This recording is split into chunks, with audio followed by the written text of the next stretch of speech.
pinong buhangin at crystal clear na tubig. Hindi na kailangan mag-book ng flight para maranasan ang ganito kagandang beach.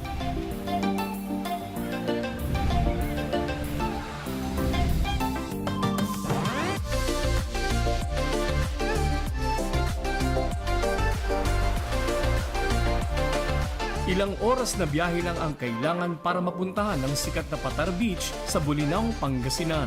Sino ba namang hindi mapapa-G sa beach na ito? Sa dami ng dumadagsang turista sa Patar Beach, naaabot ng sikat na tourist destination ang 100% maximum capacity nito. Naging weekend getaway destination na rin ang iba't ibang beach sa Pangasinan. Pero ayon sa tourism staff ng Patar Beach, nangyari lang yan dahil sa maayos na pamumuno ni Governor Ramon Monmon Gico III. Before po ma'am, ang mga guests po namin dito, pupunta lang sila dito para maligo lang. Which is, yun lang sila maghapon na naligo, wala pong mga water activities. Kagaya, unlike po kasi ngayon, meron na pong banana boat na ino-offer. Aside from banana boat, meron pong crystal kayak. And then, yung island hopping po, pwede po ang island hopping po dito sa Patar po. Mas maraming turista, mas maraming Pangasinense rin ang nabigyan ng kabuhayan. Kung dati, pangingisda at pag-uuling lang ang kabuhay ng mga residente sa Bolinao, ngayon, may kanya-kanya na silang negosyo. Yung mga lokal dito, nagkaroon ng opportunity na magtayo ng kanilang mga business, kagaya po ng mga souvenir shop.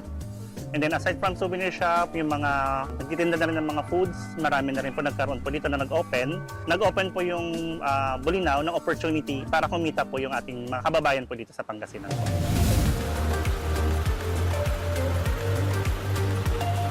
Sa Pangasinan, madalas din dinarayo ang tinaguriang Great Church in the North. Ang Minor Basilica of Our Lady of the Rosary of Manaoag. Isa itong pilgrimage site na pinupuntahan ng daan-daang libong deboto.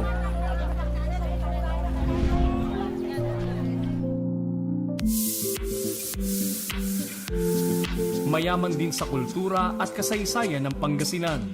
Makikita yan sa Banaan Pangasinan Provincial Museum sa makasaysayang Casa Real sa bayan ng Lingayen.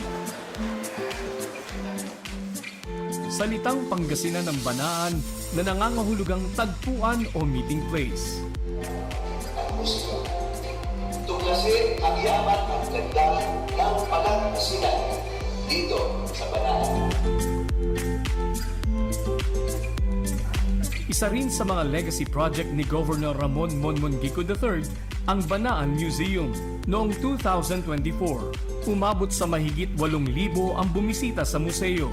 Bukod sa mga Pangasinense, dinayo rin ito ng mga turista mula sa iba't ibang bahagi ng mundo. Tampok dito ang 11 galleries kung saan makikita ang hile-hilerang artifacts, artworks, installations, at interactive displays. Napakagaling po ng concept, okay, at ng advokasya ni Governor Ramon Gico, no? So under his administration, nagawa po ang museum. Kasi para sa amin, at ganun din ang sabi ni Gov, cultural education is very important. Kasi nga kailangan natin malaman at makilala kung ano yung cultural identity natin.